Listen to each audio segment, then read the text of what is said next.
தரிசன புஸ்தகம் 2ஆம் அதிகாரம் அதனுடைய 3ஆம் வசனம். ஆபகுக் 2:3.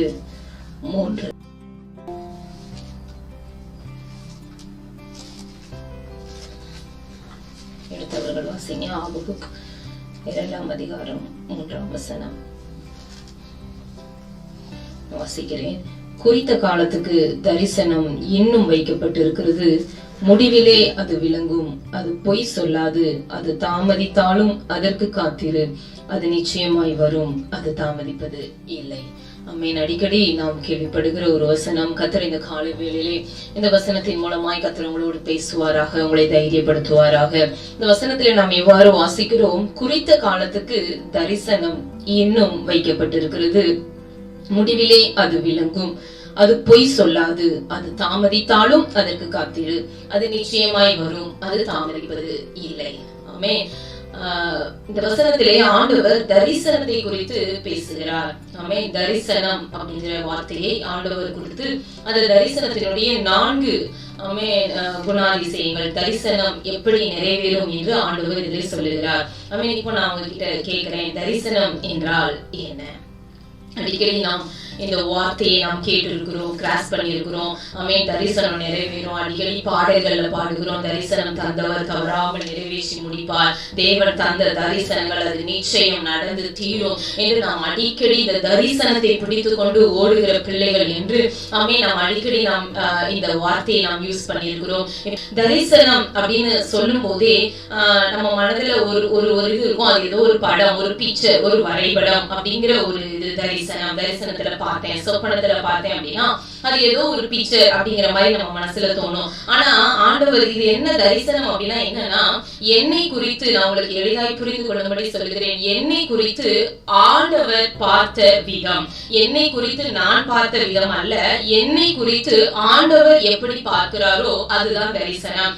இன்றைக்குள்ள சூழ்நிலை அல்ல, வெகு தூரத்து காலத்துக்கு பிறகு நான் எப்படி இருப்பேன் என்று தாயின் கற்பத்திலே நான் உருவாகும் முன்னே என்னை குறித்து ஆண்டவர் வரைந்த படமே தரிசனம். இன்றைக்கு உங்க இருதயத்துல தெளிவா நீங்க எழுதிக்கோங்க. தரிசனம் என்று நீங்கள் சொல்லும் போதே என்னை குறித்து என் அப்பா என்ன எழுதி வைத்திருக்கிறார், என்னை குறித்து என் அப்பா என்ன பேசி இருக்கிறார், அதுவே தரிசனம். பாருங்க, தாவீது அவன் வயதான பிறகு ஈசாய்க்கு பிறந்தவன், ஒரு வயது சென்ற ஒரு தகப்பனுக்கு பிறந்த 8வது ஒரு குழந்தை. அவன் நம்ம உலகத்துல எல்லாம் பாத்தீங்கன்னா கடைக்குட்டி பிள்ளைங்க ரொம்ப செல்ல பிள்ளைங்க, கடைக்குட்டி பிள்ளைங்களை ரொம்ப தூரம் அனுப்ப மாட்டாங்க, கடைக்குட்டி பிள்ளைங்களை கைக்குள்ளே வச்சு வளர்ப்பாங்க. ஆனால் இங்கே தாவீது கடைக்குட்டி பிள்ளையை ரொம்ப வனாந்திரத்திலே ஒரு ஆபத்தான இடத்திலே அவன் ஆடு மேய்க்கிறான். ஆமென். ஆனால் அந்த தகப்பன் அவனை பார்த்த விதம், இவன் ஒன்றுக்கும் உதவாதவன், ஆடு மேய்க்கிறவன். ஆனால் அவன் தாயின் கற்பத்திலே உருவாகும் முன்னே ஆண்டவர் அவனை பார்த்த விதம், இவன் சமஸ்த இஸ்ரவேலுக்கும் ராஜா. யோசேப்பு அவனுடைய சகோதரர்கள் ஆமென் அவனுடைய தகப்பன் கையிலே அவன் இருந்ததினாலே, அவன் ஆமென் இவர்களுடைய குறைகளை சொன்னதினாலே இவனை ஒரு வெறுக்கப்பட்டவனாய் பார்த்தார்கள். ஆனால் ஆண்டவர் அவனை பார்த்த விதம், இவன் எகிப்து தேசத்துக்கு அதிபதி ஆவான் என்று சொல்லி. அன்பு தேவ பிள்ளைகளே, இன்றைக்கு நீங்களோ நானோ ஆமென் மற்றவர்களோ நம்முடைய குடும்பமோ அல்லது உங்களை குறித்து நானோ என்னை குறித்து நீங்களோ உங்க மனதிலே இப்போ நம்முடைய சூழ்நிலைகளை வைத்து, நம்முடைய சுவாபங்களை வைத்து, நம்மளுடைய குடும்ப அமைப்புகளை வைத்து நம்ம இதுல ஒரு படம் இருக்கும். ஒருத்தரோட பேரை கேட்டாலே ஆமா அவங்க இன்னாருடைய பிள்ளைங்க, அவங்க இப்ப இந்த வேலை செய்யறாங்க, இவ்வளவு தூரம் சம்பாதிக்கிறாங்க, இப்படி ஒரு வீட்டுல வாழ்றாங்க, இப்படின்ற ஒரு படம் நமக்கு முன்பாக வந்து போகும். இது என்ன?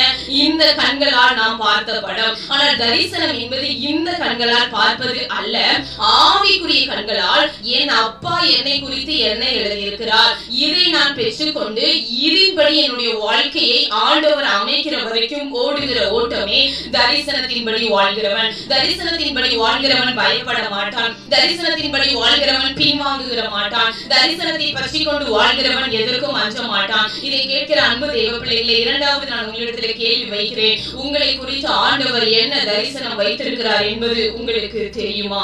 தெரியவில்லை ஆண்டால் இன்றைக்கு நீங்கள் ஆண்டவருடைய சமூகத்திலே கேளுங்க. ஆண்டவரே, என்னுடைய எதிர்காலம் என்ன, என்னுடைய பிள்ளைகளுடைய எதிர்காலம் என்ன? நிச்சயமாய் நான் இன்றைக்கு பார்க்கிற காரியம் அல்லவே அல்ல, இன்றைக்கு நீங்கள் சந்தித்துக் கொண்டிருக்கிற எந்த சூழ்நிலைகளும் அல்லவே அல்ல.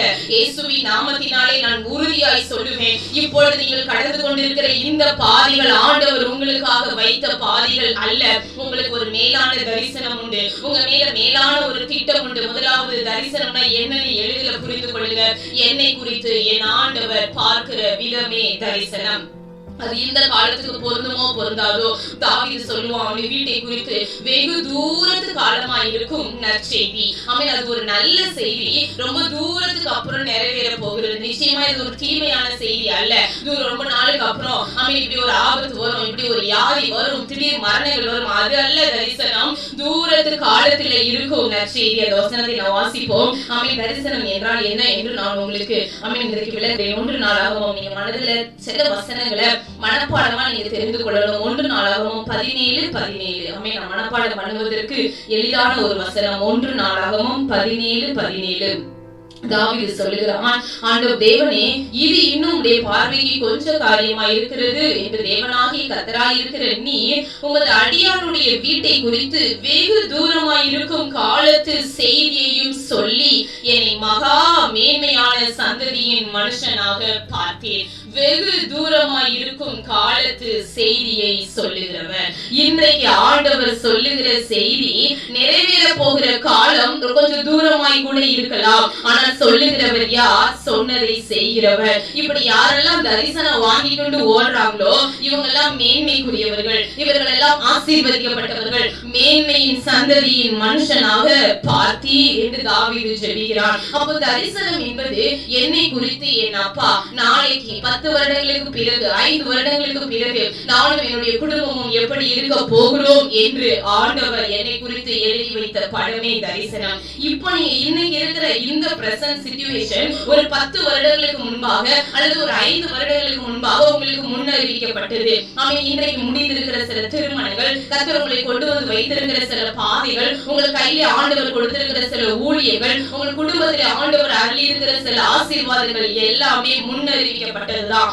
ஆண்டவர் எதையுமே சொல்லிட்டு தான் செய்வாரு. சொல்லாத எந்த காரியத்தையும் ஆண்டவர் செய்ய மாட்டார். வேதத்தின் எல்லா ஆசீர்வாதங்களும் வார்த்தைக்குள்ளாய் அடங்கி இருக்கிறது. இந்த வார்த்தையை பெற்றுக் கொள்ளாதவர்கள் ஆசீர்வாதத்தின் பங்காளிகளாக மாற முடியாது. ஆமென். எப்படியோ நம்ம வாழலாம், ஆனா இந்த வார்த்தையின் ஆசீர்வாதங்களை பெற்றுக் கொள்கிறவர்கள் மாத்திரமே தேவனிடத்திலிருந்து வருகிற ஆசீர்வாதங்களுடைய பங்காளிகள். ஆண்டவர் சொல்லி சொல்லி செய்கிறார். எல்லாவற்றையும் சொல்லுவார், அதைதான் ஆண்டவர் செய்வார். ஏசாயா தீர்க்கதரிசன புத்தகத்திலே வாசிக்கிறோம், நான் சொன்னேன், நான் அதை செய்து முடிப்பேன். ஆமென். ஆண்டவர் சொல்லுகிறதை செய்கிறவர், செய்கிறதை ஆண்டவர் சொல்லுகிறவர். எனவே இந்த தரிசனம் என்பது ஆண்டவர் என்னை குறித்து முன்னறிவித்த செய்தி. ஒருவேளை அவர் உங்களுக்கு காண்பித்திருக்கலாம், அல்லது உங்களோடு பேசி இருக்கலாம், நீங்கள் கேட்டிருக்கலாம், அல்லது நீங்கள் பார்த்திருக்கலாம். சொப்பனமாகவோ தேவனுடைய வார்த்தையாகவோ, ஒருவேளை இந்த நாட்களிலே ஆண்டவர் கொடுக்கிற வார்த்தைகள் மூலமாக கூட ஒரு வார்த்தை உங்கள் மனதை விட்டு போகவே போகாது. அந்த வார்த்தை கூட உங்களுடைய தரிசனமாய் இருக்கலாம். வேதம் சொல்லுது, ஆமென், எரேமியா 33:3, நீ என்னை நோக்கி கூப்பிடு, நான் உனக்கு உத்தரவு கொடுத்து நீ அறியாததும் உனக்கு எட்டாததுமான பெரிய காரியங்களை உனக்கு அறிவிப்பேன். ஆமென். தரிசனம்னா என்னங்கிற முகவுரையை மாத்திரம் நான் சொல்லிட்டு இருக்கிறேன். அடிக்கடி நம்மளுடைய செய்திகள் ஆமென் யூடியூப்லயும் இருக்கிறது. கிரேட்டர் அண்ட் மைட்டி திங்ஸ், பெரிய காரியங்கள். அதுல தரிசனம் ஆமென் இந்த 1 நாளாகவும் 17:17 ஒரு வசனத்தை வைத்து தரிசனத்தை குறித்து ஆமென் ஆண்டவர் நம்மோடு பேசி இருக்கிறார். நீங்கள் வேணுமானால் கேட்டுக்கொள்ளுங்கள். இன்றைக்கு நான் சுருக்கமாய் உங்களோடு நான் சொல்லுகிறேன். அநேக தேவ பிள்ளைகளை இணைந்திருப்பதினாலே, நாம் தரிசனத்திற்கு என்று அழைக்கப்பட்டவர்களாய் நாம் இருக்கிறபடினாலே ஆமென் அந்த வார்த்தையினுடைய அர்த்தமே புரியாமல் ஆமென் நாம் மேற்கொண்டு சில காரியங்களை நாம் பெற்றுக்கொள்ள முடியாது என்பதனாலே ஆவியானவர் உங்களோடு பேசிக் கொண்டிருக்கிறார். ஆமென். நீ என்னை நோக்கி கூப்பிடு, நான் உனக்கு உத்தரவு கொடுத்து ஆண்டவர் என்ன செய்வாரா? பெரிய காரியங்களை செய்ய மாட்டார், பெரிய காரியங்களை அறிவிப்பார். ஆமென். அது என் புத்திக்கு போய் அறியாது, என் புத்திக்கு அது எட்டாது, என் குடும்பத்துக்கும் அதுக்கும் ஏணி வச்சா கூட எட்டாத ஒரு உயரத்தின் காரியங்களை ஆண்டவர் சொல்லுகிறாரே, இதை நான் நம்பவா? இதை நான் மற்றவர்களுக்கு என்று இதை விட்டுவிடவா என்று நீங்கள் யோசித்துக் கொண்டிருக்கிறீங்கல்ல, அந்த வசனம் தான் உங்களுக்குரிய வசனம். அதை பிடித்துக் கொள்ளுங்க, அதை எழுதி வைத்துக் கொள்ளுங்க. கால காலத்திலே அது நிறைவேறும். ஆமென். குறித்த காலத்துக்கு தரிசனம் இன்னும் வைக்கப்பட்டிருக்கிறது. முதலாவது நான் சொல்லுகிறேன், தரிசனம் இன்னும் வைக்கப்பட்டிருக்கிறது. தரிசனம் இன்னும் வைக்கப்பட்டிருக்கிறது. ஆமென். இந்த வார்த்தையை மனதில் எழுதிக்கோங்க.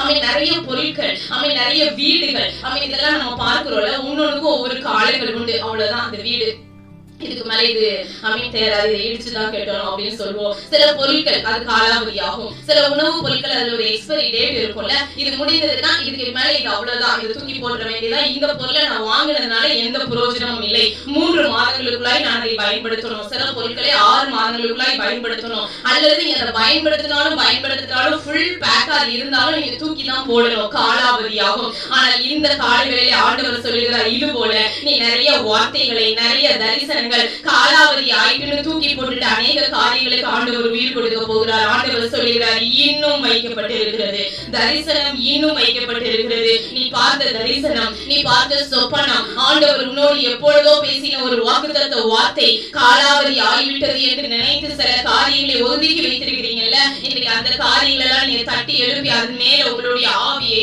உங்களுடைய அபிஷேகம் நிறைந்த ஜெபத்தை, அந்த வார்த்தைகளை வைத்துக் கொண்டு நீங்கள் ஜெபிக்க ஆரம்பிக்கும் போது அந்த தரிசனம் உயிர் பெற்று எழும்பும் என்று ஆவியானவர் இந்த காலை வேளையில உங்களோடு சொல்லுகிறார். முதலாவது ஆண்டவர் சொல்லுகிறார், தரிசனம் இன்னும் வைக்கப்பட்டிருக்கிறது, இன்னும் அது உயிரோடு தான் இருக்கிறது.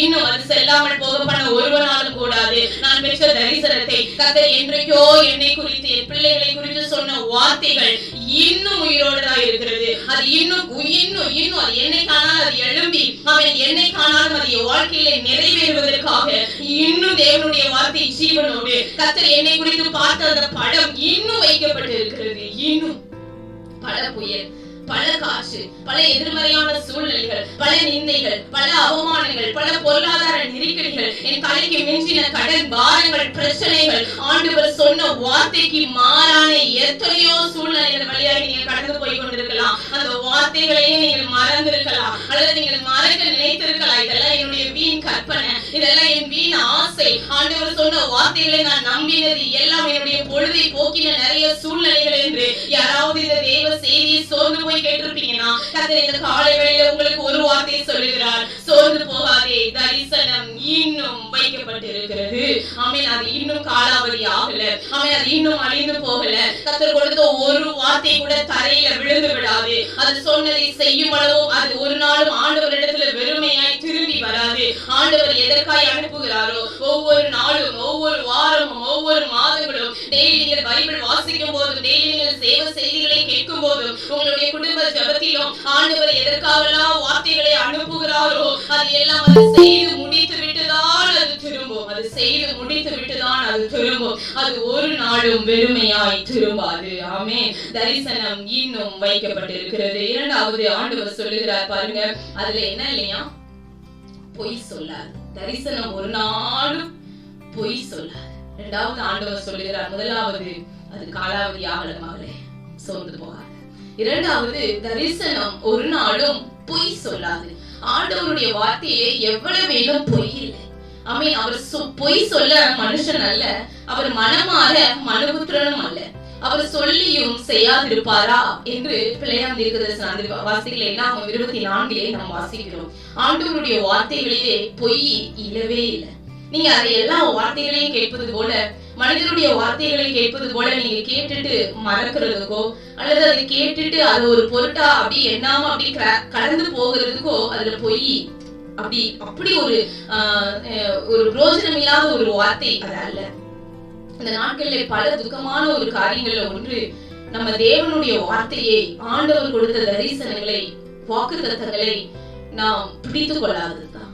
எத்தனையோ முறை மனிதனோட வார்த்தைகள் நம்ம இருதயத்துல இருந்து போக மாட்டேங்குது. சில பொய்யான வார்த்தைகள், சில வீணான வார்த்தைகள், சில காயப்படுத்தின வார்த்தைகளை நம்ம இருதயத்துல தேக்கி வைக்கிறோம். அதை மற்றவர்களிடத்துல போய் நம்ம சொல்றோம். அதுல உண்மை இருக்குதா பொய் இருக்குதான்னு கூட தெரியாமல் பரப்புகிறோம். ஆனால் ஆண்டவருடைய வார்த்தை உண்மையான வார்த்தை. இது ஏன் மனதுல தங்க மாட்டேங்குது? இன்னைக்கு மியூட் ஆன் பண்ணி கர்த்தர் உங்களுக்கு இந்த வருடத்துல கொடுத்த வாக்குத்தத்தத்தை சொல்லுங்க, அல்லது உங்களுக்கு சபைக்கான வாக்குத்தத்தத்தை சொல்லுங்க, அல்லது ஆண்டவர் உங்களை என்ன வார்த்தையை கொடுத்து அழைத்தார், என்ன வார்த்தை உங்களை சபையில இதுவரைக்கும் நிறுத்தி இருக்கிறது அப்படின்னு நம்ம கேட்போம்னா நமக்கு ஞாபகம் இருக்குமா இல்லையா அப்படின்னு தெரியல. அன்பு தேவ பிள்ளைகளே, நான் அன்பாய் உங்களுக்கு சொல்லுகிறேன், வார்த்தையை காத்து கொள்ளாமல் பலன் கொடுக்க முடியாது. வார்த்தையை காத்து கொள்ளாமல் ஆசீர்வதிக்கப்பட முடியாது. இது உண்மையான வார்த்தை. எப்படி ஒரு அக்ரிமெண்ட்ல உண்மை உண்டோ, எப்படி ஒரு பத்திரத்துல எழுதுகிற எழுத்துக்கு ஒரு உண்மை உண்டோ, அந்த உண்மை எத்தனை வருடம் ஆனாலும் நிறைவேறுமோ, எத்தனை தலைமுறைக்கு பிறகும் அதை நாம் சுதந்திரித்துக் கொள்ள முடியுமோ, அது போல இந்த வார்த்தை ஒரு நாளும் பொய் சொல்லாது. எத்தனை வருடங்கள் ஆனாலும், ஒருவேளை ஏன் தலைமுறை போனாலும், ஏன் தலை போனாலும், என் தலைமுறைகள் அதை சுதந்திரித்துக் கொள்ளும். அப்படிப்பட்ட ஜீவனுள்ள வார்த்தையை நாம் மறந்து விடுகிறோம். அப்படிப்பட்ட ஜீவனுள்ள வார்த்தை ஏதோ ஒரு வார்த்தையை கேட்பது போல நம்ம கேட்டுக்கொண்டு ஓடிக்கொண்டிருக்க கூடாது. ஒவ்வொரு வார்த்தையை நீங்க கேட்கும் போது உங்க மனதுல சொல்லுங்க, இது பொய் சொல்லாது, இது உண்மையான வார்த்தை, இது என் வாழ்க்கையில நிச்சயமாய் வரும், இது என் வாழ்க்கையில நிச்சயமாய் நிறைவேறும். தரிசனம் ஒரு நாளும் பொய் சொல்லாது. உங்களை குறித்து, உங்கள் வீட்டை குறித்து ஆண்டவர் சொன்ன தரிசனம் பொய் சொல்லாது. மூன்றாவது வாசிக்கிறோம், தாமதித்தாலும் அது வரும். தரிசனத்துல ஆண்டவரே சொல்லிட்டாரு, நிச்சயமா என்ன உண்டு? தாமதம் உண்டு. அநேக தாமதங்கள் ஆண்டவருடைய வார்த்தை நிறைவேறுவதற்கு உண்டு. ஒருவேளை மனிதனுடைய வார்த்தைகள் நம்ம சுயமா எடுக்கிற சில காரியங்கள் கூட உடனே நடக்கலாம். ஆனால் ஆண்டவருடைய வார்த்தையிலே நிச்சயமாய் தாமதங்கள் உண்டு, அநேக தடைகள் உண்டு, அநேக பிரச்சனைகள் உண்டு.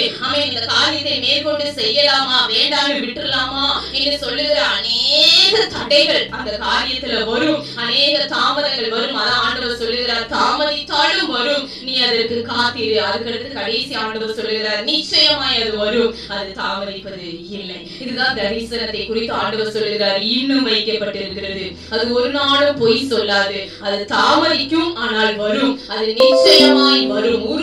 உறுதியாய் சொல்லலாம், ஆமென். நிச்சயமாய் தரிசனம் நிறைவேறும். அன்பு தேவ பிள்ளைகளே, உங்களை குறித்து, ஆமென், உங்களுடைய குடும்பத்தை குறித்து, உங்களுடைய எதிர்காலத்தை குறித்து ஆண்டவர் அவருடைய மனதிலே என்ன நினைத்திருக்கிறாரோ அதை ஆண்டவர் செய்வார். ஆமென். அப்போஸ்தலர் 7ஆம் அதிகாரம் 5ஆம் வசனத்தை நாம் ஆதாரமாக கொண்டு நாம் தியானிக்க போகிறோம். இந்த தரிசனம் எப்படிப்பட்ட சூழ்நிலையிலே கிடைக்கிறது, இந்த தரிசனம் எப்படிப்பட்ட சூழ்நிலைகளிலே நிறைவேறுகிறது. 2 காரியத்தை மாத்திரம் நான் சொல்லி நான் முடிக்க விரும்புகிறேன். அப்போஸ்தலர் 7ஆம் அதிகாரம் 5ஆம் வசனம். ஆண்டவர் ஆபிரகாமை அழைத்து கொண்டு வருகிறார். அப்பொழுது ஆண்டவர் சொல்லுகிறார், பாருங்க, இதிலே ஒரு அடி நிலத்தை ஆகிலும் அவனுடைய கை ஆட்சிக்கு கொடாமல் இருக்கையில், அவனுக்கு பிள்ளை இல்லாமல் இருக்கும் போது உனக்கும் உனக்கு பின்வரும் உன் சந்ததிக்கும் இதை சுதந்திரமாக தருவேன் என்று அவனுக்கு வாக்குத்தத்தம் பண்ணினார். அந்த தரிசனத்தை குறித்து பேசுகிறது. இந்த வசனத்தை பார்த்து நீங்க சொல்லும் போது உங்களுக்கு புரியும். ஆண்டவர் ஆபிரகாமை பார்த்து சொன்னார், நீ உன் இனத்தையும் உன் ஜனத்தையும் உன் தகப்பன் வீட்டையும் விட்டு புறப்பட்டு நான் உனக்கு காண்பிக்கும் தேசத்துக்கு போ என்று சொல்லி அனுப்பும் போது கையில என்ன கொடுத்து அனுப்புனார்? காண்பிக்கும் தேசத்துக்கு போ அப்படின்னு சொல்லி அனுப்பும் போது ஆண்டவர் கரங்களிலே எதையுமே கொடுத்து அனுப்பல, வெறும் வாக்குத்தத்தங்களை கொடுத்து அனுப்பினார்.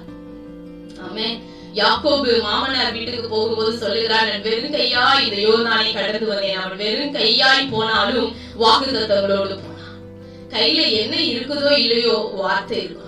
அதுதான் இந்த காலை வேளையில ஆண்டவர் உங்களோடு திரும்ப திரும்ப சொல்லுகிறார், எதை வேணா லூஸ் பண்ணிடுங்க, எதை வேணா மறந்துடுங்க, எதை வேணா இழந்துடுங்க, எதுவுமே என் மனசுல நிக்காதுன்னு சொல்லி எல்லா காரியத்தையும் ஒத்தி வச்சிருங்க.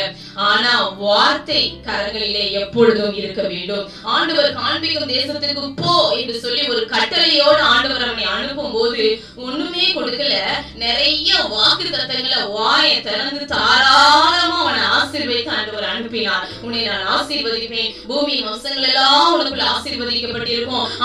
உன்னை கொண்டு உன்னை ஆசீர்வதிக்கிறவர்களை ஆசீர்வதிப்பேன், உன்னை நான் பெருமைப்படுத்துவேன், நீ ஆசீர்வாதமாய் இருப்பாய், உன்னை வைத்துதான் பூமியை ஆசீர்வதிக்கப்பட போகிறது என்று ஆசீர்வாதங்களை கொடுத்து, கானான் தேசம் நீ எப்புறத்திலும் நடந்து திரி, நீ திரிகிற தேசத்தெல்லாம் உனக்கு கொடுப்பேன்னு சொல்லி ஆண்டவர் அனுப்பும் போது அவன் நிலைமை என்ன தெரியுமா? உனக்கும் உன் பின் சந்ததியும் கொடுப்பேன்னு சொல்றாரு, இந்த தேசம் முழுவதையும் உனக்கு தருவேன்னு சொல்றாரு. அந்த வாக்குத்தத்தத்தை அவன் வாங்கும் போது அவனுடைய கை ஆட்சிக்கு, அழகா வசனம் அப்போஸ்தலர் 7ல சொல்லுகிறார். திரும்ப சீஷர்கள் எடுத்து பிரதான ஆசாரியர் இடத்துல அந்த காரியங்களை விவரிக்கிறாங்க. அவன் அந்த காரியத்தை அவன் நிறைவேற்றும் போது, அந்த வார்த்தையை பெறும்போது அவனுடைய கை ஆட்சியிலே, அவனுடைய கை ஆளுகையிலே ஒரு அடி நிலம் கூட இல்லையா, ஒரு அடி நிலம் கூட இல்ல. ஆண்டவர் சொல்றாரு, நீ நடந்து திரி, கிழக்க வேணுமா கிழக்க நட, வடக்க வேணுமா வடக்க, தெற்க வேணுமா தெற்க, மேற்க வேணுமா மேற்க, நீ பார்க்கிற பூமியையும் தருவேன், நீ நடக்கிற பூமியையும் தருவேன் என்று சொல்லி வாக்குத்தத்தம் கொடுக்கும் போது அவனுடைய கையிலே ஒரு அடி நிலம் கூட இல்லாது இருக்கும் போதுதான் வாக்குத்தத்தம். சரி போகட்டும், பின்வரும் சந்ததிக்கே தருவேன்னு சொல்றாரே, இப்போ ஒரு பிள்ளைக்கே வழி இல்லாத நேரத்திலே ஆண்டவர் சந்ததியை குறித்து பேசி பேசுகிறார். ஆண்டவர் தலைமுறைகளை குறித்து பேசுகிறார். இப்பொழுது ஒரு பிள்ளைக்கே வழி இல்லை. வேதம் சொல்லுகிறது, ஆமென், இப்படிப்பட்ட நேரத்திலே ஆண்டவர் அவனுக்கு வாக்குத்தத்தம் பண்ணினார். அன்பு தேவ பிள்ளைகளே, அநேக நேரங்களில் வாக்குத்தத்தம் வரும்போது நம்ம இப்படிதான் யோசிச்சுட்டே இருப்போம். அதுவே நிறைவேறல, இப்ப அடுத்தே நிறைவேறல, அடுத்து இதை விழுங்கிற மாதிரி ஆண்டவர் அது இதை விட பெரிய காரியம், இதை விட பெரிய காரியம் அறிவிச்சுக்கிட்டே இருக்கிறாரு, என்னை அப்படியே தட்டி எழுப்பிக்கிட்டே இருக்கிறாரு. ஆனா அடிக்கடி அந்த வார்த்தைகள் தாமதிக்கும் போது நான் சோர்ந்து போகிறேன். நீங்க இல்லைங்க, ஆபிரகாம் முதற்கொண்டு வேதத்துல இருக்கிற எல்லா பக்தர்களும் வாக்குத்தத்தத்தை வெறும் கையோடு தான் வாங்கினார்கள். அவர்கள் வாக்குத்தத்தத்தை வாங்கும் போது நிறைவோடு அவர்கள் இல்ல. இன்னொன்னு சொல்லுவேன், நிறைவானவர்களுக்கு வாக்குத்தத்தம் தேவையே இல்லை. நிறைவாய் வாழ்கிறவனுக்கு, ஆமென், ஆவியில எப்பொழுது நான் நிறைவோடுதான் இருக்கிறேன் ஒரு திருப்திக்கு வந்துவிட்டவனுக்கு வார்த்தையே தேவையில்லை. வேதம் சொல்லுது, திருப்தி அடைந்தவன் தேன் கூட்டையும் மிதிப்பான் என்று வேதம் சொல்லுது. திருப்தியா சாப்பிட்டுட்டு இருக்கிறவனுக்கு போய் தேன் கூடையே கொடுத்தா கூட அவன் அதை மிதித்து தள்ளுவான். ஆனால் பசி உள்ளவனுக்கோ கசப்பான பதார்த்தங்களும் தித்திப்பா இருக்கும் என்று வேதம் சொல்லுது. இன்னைக்கு ஆண்டவர் ஏன் வார்த்தை எனக்கு தராருன்னு கேட்காதீங்க. ஆமென், யார் வெறுமையா இருக்கிறார்களோ அவர்களுக்கு தான் வார்த்தை. திருப்தியாய் ஃபீல் பண்றவங்களுக்கு போது எனக்கு ஆசீர்வாதம், இப்படியே நான் வாழ்ந்து முடிக்கிறேன், ஆண்டவர் என்ன நல்லாதான் வச்சிருக்கிறாரு அப்படின்னு நினைக்கிறவங்களுக்கு வாக்குத்தத்தங்கள் இல்லை. இன்னும் எனக்கு ஏதோ தாக உள்ளவன் மேல் தண்ணீரையும் வறண்ட நிலத்தின் மேல் ஆறுகளையும் ஊற்றுவேன். ஆண்டவர் ஏன் எனக்கு வார்த்தைகளை மாத்திரம் கொடுத்து கொண்டிருக்கிறார் என்றால், ஆண்டவர் பசியோடு தாகத்தோடு தேவையோடு இருக்கிற ஜனங்களை மாத்திரமே அவர் தேடி வருகிறார். ஆமென், நான் திருப்தி ஆயிட்டேன் அப்படின்னு சொல்றவங்களை ஆண்டவர் தேடி வர மாட்டார். ஏழைகளின் வயல் மிகுதியான ஆகாரத்தை விளைவிக்கும் என்று நீதிமொழிகள் புத்தகத்திலே வாசிக்கிறோம். எதுல ஏழை? ஆவிலே எளிமை.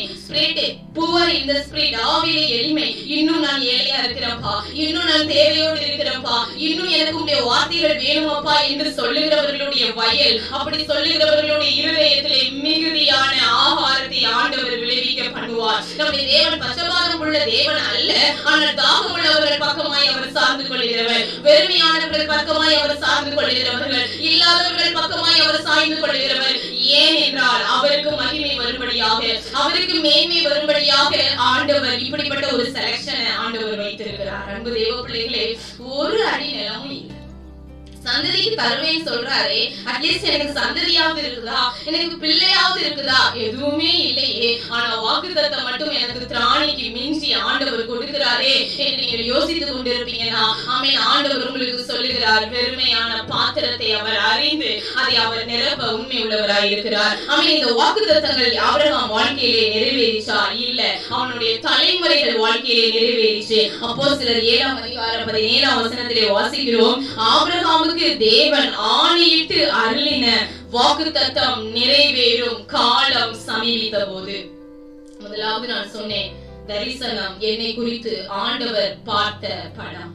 தாயின் கற்பத்தில் உருவாகும் முன்னே நீ இப்படிதான் வாழ போகிற என்று சொல்லி என்னை குறித்து ஆண்டவர் எழுதி இருக்கிறார். அதன்படியே ஆண்டவர் வாக்குத்தத்தங்களை கொடுத்து என்னை அவ்வப்போது நடத்தி கொண்டு வருகிறார். எப்போ வாக்குத்தத்தம்? தேவையோடு இருக்கும் போது, ஒன்றும் இல்லாமல் இருக்கும் போது, ஆமென், இந்த காரியத்துக்கு எனக்கு சாதகமே இல்லை என்று சொல்லும் போதுதான் ஆண்டவர் வாக்குத்தத்தங்களை தாராளமாய் ஏராளமாய் ஆண்டவர் அள்ளி கொடுக்கிறார். அந்த வாக்குத்தத்தங்களை ஆண்டவர் நிறைவேற்றி கொண்டிருக்கிறார். இப்ப சாட்சி சொன்னா எத்தனையோ பேர் எத்தனையோ சாட்சிகளை சொல்ல முடியும். எத்தனையோ வார்த்தைகளை ஆண்டவர் நிறைவேற்றி இருக்கிறார். இன்னும் நிறைவேறாத வார்த்தைகள் உயிரோடு தான் இருக்கிறது. நிறைவேற்றின வார்த்தைகள் மாத்திரம் அல்ல, இன்னும் ஆமென் நிறைய வார்த்தைகள் ஆமென் நிறைவேறாது ரெடியாய் காத்து கொண்டு இருக்கிறது, இன்னும் வைக்கப்பட்டு இருக்கிறது. அது பொய் சொல்லாது, நீ அதற்கு காத்திரு. இவ்வளவு நாள் காத்திருந்தியே, இன்னும் கொஞ்ச நாள் நீ காத்திருக்க வேண்டும் என்று ஆண்டவர் சொல்லுகிறார். பொறுமை இழந்து வார்த்தைகளை விட்டுறாதீங்க, பொறுமை இழந்து ஆண்டவரை விட்டுறாதீங்க, பொறுமை இழந்து தூரமாய் போயிடாதீங்க. இன்னும் எவ்வளவு காலமா நான் காத்திருப்பேன் என்று சொல்லி நீங்கள் எடுத்த காரியத்தை விட்டு விடாதீங்க. இன்னும் கொஞ்ச நாள் காத்திருங்க. ஆமென், கர்த்தர் உங்களுக்காக ஆமென் அதை நிறைவேற்றி முடிப்பது வரைக்கும் காத்திரு. ஏன்னா இது பொய் சொல்லுகிற வார்த்தை அல்ல, இது மனிதனுடைய வார்த்தை அல்ல, இது மனிதனுடைய வாயிலிருந்து புறப்படுகிற வார்த்தைகள் அல்ல. ஒருவேளை மனிதன் மூலமாய் கொடுக்கப்படுகிற வார்த்தைகளா இருந்தாலும் இது ஜீவனுள்ள தேவனுடைய வார்த்தைகள். ஆமென், ஜீவனுள்ள தேவன் ஒரு நாள் பொய் சொல்ல மாட்டார். அவர் நிறைவேற்றி முடிப்பதற்கு முன்பாக சொன்னாதான் செய்வார். நீங்க வாழ்க்கையில நடக்கிற அற்புதங்கள் வார்த்தையினால வந்தா மட்டும்தான் ஆண்டவரால வந்தது கூட நான் தைரியமா சொல்ல முடியும். ஏன்னா ஆண்டவர் முன்னறிவிக்கிறார். எல்லா வேதத்திலும் எடுத்து பாருங்க, இயேசுவின் பிறப்பு முதற்கொண்டு இயேசுவின் மரணங்கள் எல்லா பக்தர்களோட உயர்வுகள் எல்லாமே முன்னறிவிக்கப்பட்டு செய்யப்பட்டதுதான். எல்லாமே முன்னோக்கி சொல்லிட்டு ஆண்டவர் செய்தார். இன்னைக்கு சொல்வது ஆண்டவர் எத்தனை நாட்களுக்கு பின்பாக செய்வார் என்று தெரியாது. ஆனால் நிச்சயமாய் அவர் இன்னும் கொஞ்சம் கூட காத்திருங்க. ஆமென். ஏன் ஆண்டவர் வாக்குத்தத்தங்களை நிறைவேற்றி ஆண்டவர்களுக்கு சொன்னார்? நான் ஆபிரகாமுக்கு சொன்னேன், ஒரு அடி நிலம் கூட கையில இல்ல, ஒரு அடி நிலம் இல்லாதவோ ஒரு வீடு தருவேன்னு சொல்லிருக்கலாமே, உனக்கு குடியிருக்க ஒரு கூடாரம் தருவேன்னு சொல்லிருக்கலாமே. அப்ப ஏன் ஆண்டவர் உனக்கு தேசத்தையே தருவேன்னு சொல்றாரு? அதுதாங்க தேவன். ஆமென். மனுஷன் தரலாம், ஆமென், ஒரு அடி நிலம் கூட இல்லவா, ஒரு அரசன் ஒரு கூடாரம் போட்டாராம். இந்த மனிதன் ஒரு அடி கூட நிலம் கூட இல்லாதவனுக்கு தேசத்தையே கொடுத்ததுதான் தேவன். அப்ப ஏன் நான் தேவனை ஆராதிக்கணும்? அப்ப எல்லா பீப்பிள்ஸ் போல நானும் சமமா, ஆமென், அப்படியே நான் ஈக்குவலா இருந்ததனாலே நான் தேவனை ஆராதிப்பது. தேவன் யார்? வெறுமையானவர்களை முன்னறிந்து வெறுமையானவர்களை அழைத்து அவர்களை எவ்வளவு ஆசீர்வதிக்க முடியுமோ அவ்வளவு ஒரு ஆண்டவர் ஆசீர்வதிக்கிறார். ஆமென். இப்போ வாக்குத்தத்தம் நிறைவேறும் காலம் சமீபித்த போது அப்படின்னு ஒரு வார்த்தையோட நம்ம எடுத்துக்கணும். ஆமென். இந்த வாக்குத்தத்தம் நிறைவேறும் காலம் என் வாழ்க்கையில சமீபிச்சு அப்படின்னு நீங்க எப்படி அறிவீங்க? ஆமென். என் வாழ்க்கையில வாக்குத்தத்தம் நிறைவேற போகுது. going to, ஆமென். இப்போ இவ்வளவு நாள் நான் காத்துனேன், இவ்வளவு நாள் வார்த்தைகளை வச்சுக்கொண்டே இருந்தேன். இப்போ இதான் முக்கியமான ஒரு பாயிண்ட். என் வாழ்க்கையில வாக்குத்தத்தம் நிறைவேறும் காலம் வந்துச்சு. இப்பதான் எனக்கு சீசன், ஆமென், அப்படிங்கறத நான் இப்ப பார்த்து தெரிஞ்சுக்குது. இது நிறைய பேருக்கு கேள்வி. நிறைவேறும் தெரியுது, பொய் சொல்ல மாட்டேன்னு தெரியுது, காத்திருப்பேன்ப்பா அப்படின்னு வளரணும்னு நினைக்கும் போது ஒரு வார்த்தையை படார்னு கொடுத்துருக்கீங்க. சோ இது வந்து நான் வெயிட் பண்றேன், பரவாயில்ல அப்படின்னு நம்ம மனசை தேடிட்டே இருக்கிறோம். ஆனா நிறைய நேரம் எப்போ வாக்குத்தத்தம் நிறைவேறும் காலம் எப்போ அப்படின்னா வேதம் சொல்லுகிறது பாருங்க, யோசேப்பை அறியாத வேறொரு ராஜா தோன்றும் காலம் அளவும் ஜனங்கள் எகிப்திலே பலுகி பெருகினார்கள். அவன் நம்முடைய ஜனங்களை வஞ்சனையாய் நடப்பித்து நம்முடைய பிதாக்களின் குழந்தைகள் உயிரோடு இராதபடி அவர்கள் அவைகளை வெளியே போட்டு விடும்படி செய்து அவர்களை உபத்திரவப்படுத்தினான். உங்களுக்கு விரும்பாத ஒரு தீர்க்கதரிசன வார்த்தை, வாக்குத்தத்தம் நிறைவேறும் காலம் சமீபித்தது என்பதை நீங்கள் எப்ப அறிந்து கொள்ளலாம்னா, உங்கள் திராணி மிஞ்சின சில உபத்திரவங்கள் முன்னால வரும். ஆமென். சில பாடுகள் முன்னால வரும். நீங்க வாக்குத்தத்தத்தை வர போறீங்க, இப்போ சீசன் அப்படின்னு தெரிஞ்ச உடனே இந்த நேரத்துல உங்களை தட்டி விடுவதற்காக சரீரம் எழும்பும். காலையில ஏன் ஆண்டவர் என்ன டைவர்ட் பண்ணி இந்த வார்த்தை கொடுக்க வைக்கிறாருன்னு தெரியல. உங்களுக்கும் எனக்கும் சேர்த்து ஆண்டவர் பேசுகிறாரான்னு தேவபிள்ளைகளே, வாக்குத்தத்தம் நிறைவேற போகிறது, தரிசனம் நிறைவேற போகிறது அப்படிங்கறத நீங்க எப்ப கண்டுக்கலாம்னா, திடீர்னு நீங்கள் அறியாத பிரச்சனைகள், உங்கள் திராணி மிஞ்சின சில பாடுகள், சில போராட்டங்கள், சில குறைகள், மன வியாகுலங்கள் உங்களை அழுத்தும் போது நீங்க நேரத்துல உறுதியாய் ஆண்டவரை பிடிக்கணும். பாருங்க, ஆண்டவர் கானான் தேசத்துல நடத்த போகிறாரு. இப்போ இந்த செகண்ட்ல ராஜா மாறுறாரு. இவ்வளவு நாள் இந்த ராஜா யார்? யோசேப்பை அறிந்த ராஜா. யோசேப்பு யார்? யோசேப்பு எங்கிருந்து வந்து அவன் அதிபதியானான்? அவனுடைய கோத்திரம் என்ன? அவனுடைய ஜனம் என்ன என்பதெல்லாம் அறிந்த ஒரு ராஜாவுடைய கண்ட்ரோல்ல தேசம் இருக்கிறது. சோ இந்த ஜனங்களுக்கு கொஞ்சம் மரியாதை இருக்கிறது. ஆனா இப்போ பாருங்க, ஆண்டவர் அவர்களுக்காக கிரியை செய்ய போகிற நேரத்திலே யோசேப்பை அறிந்த ராஜா மரித்து யோசேப்பை அறியாத ஒரு புது ராஜா தேசத்துல வருகிறான். சோ அவன் எகிப்திய ஜனங்களை இஸ்ரவேல் ஜனங்களை வஞ்சனையாய் நடத்துகிறான். இஸ்ரவேல் ஜனங்களை போட்டு உபத்திரவப்படுத்துகிறான், கொச்சையாய் நடத்துகிறான். அவன் அவர்கள் ஆண் பிள்ளைகளை எல்லாம் கொலை செய்யும்படியாக அதில் மோசேயையும் ஆண் கொள்ள வேண்டும் என்று சொல்லி சதித்திட்டிருக்கிறான். இவர்கள் அறியாத உபத்திரவங்கள், இவர்கள் அறியாத பாடுகள், மரண பள்ளத்தாக்குகள், ஆபத்துகள், வியாதிகள், தடைகள், பிரச்சனைகள் இவர்களை அழுத்தும் போது ஒரு பெரிய பெருமூச்சுவானத்தில் ஏறுகிறது. வாக்குத்தத்தங்களை நினைவு கூர்ந்து எழுதுகிறார். உன்னுடைய பெருமூச்சை கேட்டுக்கொண்டு அமைதியாக இருக்கிற தேவன் அல்ல, உபத்திரவங்கள் அழுத்த அவன் ஒளி மரத்திலிருந்து வருகிற ஒளி என்னை விட்டு பிள்ளைய அபிஷேகம் வளருகிறது போல உபத்திரவங்கள் பாடுகள் எல்லாம் நீ போகும்போது ஆண்டவரை நிறைவேற்றி பற்றிக் கொள்கிறாயே, உன்னுடைய அபிஷேகம் பெருகுகிறது. அவன் அப்பொழுது ஆண்டவர் தன்னுடைய இடத்தை விட்டு எழுதுகிறவர் எழுதுவார். தன் சொன்ன வாக்குத்தத்தங்களை நிறைவேற்றும்படி தன்னுடைய உடன்படி அவன் நினைவுறும்படி அவர் எழுதுவார். வாக்குத்தத்தம் நிறைவேறும் காலம் எப்போ? உபத்திரவம் வரும்போது ஓடிடாதீங்க, பிடித்துக் கொள்ளுங்க. இந்த உபத்திரவம் அதுக்காக நான் வெயிட் பண்ணியிருந்தேன். யோசேப்பை புள்ளியில போடும்போது அவன் யோசேப்பு வனாமின் சிறைச்சாலைக்கு கொண்டு போகப்படும்போது போது அவன் நெருக்கப்பட்டான், அவன் அமுக்கப்பட்டான், அவன் ஒடுக்கப்பட்டான். இந்த ஒடுக்கப்படுதல் அவனை பிரகாசிக்க செய்தது. எப்பவுமே பாடுகள் இல்லாமல் பிரகாசம் இல்லை. நான் உடைக்கவே படல, நான் உருவாகணும், எப்படி உருவாக முடியும்? முன்ன உடைக்கப்படணுமே, உடைக்கப்பட்டால் உயர்வு. அழகாக அந்த வார்த்தை பாருங்க. ஆமென். காலையிலே ஆண்டவர் திடீரென கண்களுக்கு முன்பாக கொடுத்த வார்த்தை, போராடி நிலமுடையில இல்லை, வாக்குத்தத்தத்தை பெற்றுக்கொண்டான். வாக்குத்தத்தம் நிறைவேறியது. காலம் சமீபித்த போது உபத்திரவங்கள் பெருகுகிறது. இந்த உபத்திரவத்தின் மத்தியிலே ஜனங்களே அப்படி யோசிச்சிருப்பாங்க. ஆமென். நிறைவேறுமா, நிறைவேறுமா, நிறைவேறுமா, நிச்சயம் நிறைவேறும். உபத்திரவம் அதிகமாகும் போது உங்களால் ஜெபிக்க கூட முடியல, அழ கூட முடியல, ஒரு பெருமூச்சு மட்டும்தான் வருது.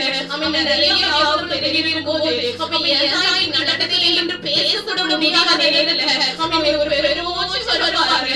இந்த பெருமூச்சு கூட கேட்ட தேவன், இந்த பெருமூச்சு கேட்ட உடனே ஆமென் நான் பிள்ளைகளை இன்னும் வாக்குத்தத்தத்தோட கொடுக்கிறேன், அதை நிறைவேற்றணும். இப்போ நான் நிறைவேற்றணும், நீங்க சொல்ல போயிடுவாங்க. இப்போ நிறைவேற்றணும், பிள்ளைகளை நான் எடுத்துருவேன் என்று சொல்லி ஆண்டவர் தக்க சமயத்துல வந்து தூக்கி எடுத்து அவர்களை வேதி கொண்டு வைராக்கியம் கொண்டு அதை தேசத்துல ஆண்டவர் வெளியே கொண்டு வந்தார். அன்பு தேவ பிள்ளைகளே, ஆண்டவர் ஒரு ரூல் கொடுத்தாரு. வாக்குத்தத்தம் நிறைவேறும் காலம் எப்பொழுது கேட்டீங்கல்ல, உபத்திரவ நேரத்திலே ஆண்டவரை பிடித்துக் கொள்ளுங்கள். நீங்க நல்லா புரிஞ்சுக்கணும். ஆமென். எனக்கு ரொம்ப உபத்திரவம் வருது, ரொம்ப நீங்க வருதுன்னா அந்த தரிசனம் நிறைவேற போகும். அவ்வளவுதான். யோசேப்புக்கு கடைசியா ஒரு பள்ளி அவன் மேல சம்பந்தப்பட்டது. அவன் புரிஞ்சுக்கிட்டான், தரிசனம் நிறைவேறும். செய்யாததுக்காக அடிக்கப்படும் போது, பாடுகள் வரும்போது, ஆமென். பாடுகள்னா ஆண்டவரோட பாடுகள் இருக்கணும். நம்மளே போய் தலையிட்டு தேவையில்லாத அந்நிய காரியங்களை தலையிட்டு பாடப்படக்கூடாது பைபிள் சொல்லுது. அந்த பாடலை சொல்லல. நம்ம வேலையை பார்த்துட்டு போது நம்மளை சுற்றி வருகிற சில பாடுகளை குறித்து நீங்க சந்தோஷப்பட்டு வாக்குத்தத்தத்தை நிறைவேற்ற சொல்லி நினைக்கிறேன். உங்களுக்கு வெளியிருந்த தரிசனம் என்பது, வாக்குத்தத்தம் என்பது ஆண்டவர் என்னை குறித்து பார்த்த பார்வை. அவர் எனக்கு சொல்லி இருப்பார், காட்டியிருப்பார். அதை நீங்கள் பிடித்துக் கொள்ளுங்க. அதை பிடித்துக் கொள்ளாத ஆண்டவரிடத்தில் கேளுங்க. அல்லது இவ்வளவு வார்த்தைகள் மூலமாக கூட ஆண்டவரோடு பேசுவார். இந்த தரிசனம் இனி வைக்கப்பட்டிருக்கிறது, காலாவதி ஆகல, சோர்ந்து போகாதீங்க. இதில் ஒரு நாளும் பொய் இல்ல. பொய்யான வார்த்தைகளை நம்புகிற உண்மையான வார்த்தைகளை நம்பி சார்ந்து கொள்ள வேண்டும் என்று ஆவியானவர் உங்களுக்கு கற்றுக் கொடுக்கிறார். இதில் எழுதிக் கொள்ளுங்க. உண்மை உண்மை. இந்த உண்மையான வார்த்தையை மறந்துவிடக்கூடாது. ஆமென். என்னை குறித்து சொல்லப்பட்ட வார்த்தைகள் எத்தனை வருடங்களானாலும் தலைமுறை நிறைவேறும் என்பதை உறுதியாய் பிடித்துக் கொள்ளுங்க. அதில் தாமதங்கள் உண்டு என்று ஆண்டவர் சொல்லியிருக்கிறார். எனவே தாமதம் உங்களுக்கு மட்டுமே சொல்லாதீங்க. யாரெல்லாம் தரிசனத்தினுடைய பிள்ளைகளோ, யாரெல்லாம் தேவனுடைய சந்ததியோ, அவர்களெல்லாம் தாமதங்கள் உண்டு, தடைகள் உண்டு, ஆனாலும் நிச்சயமாய் வரும். அது தாமதிப்பது இல்லை என்று ஆண்டவர் சொல்லியிருக்கிறார். ஆமாம். இரண்டு காரியங்கள் நான் சொன்னேன். ஒன்றுமே சாதனையில்லாத நேரத்தில் வாக்குத்தத்தங்கள் வந்து கொண்டே இருக்கும். தாமதங்கள் கண்ணீரை அவர் பொழிந்துகொண்டே இருப்பார். அற்பமாய் ஐயோ சூழ்நிலை இப்படி இருக்கும்போது ஆண்டவர் என்னை ஏன் பெரிய வாக்குத்தத்தங்களை தருகிறார் என்று சொல்லி அநேக நேரங்களிலே அதை நாம் விட்டுறோம். இது எனக்கு இல்லை, என் தகுதிக்கு மெஞ்சின வாக்குத்தத்தங்கள் வந்து கொண்டே இருக்கிறது இல்லைங்க.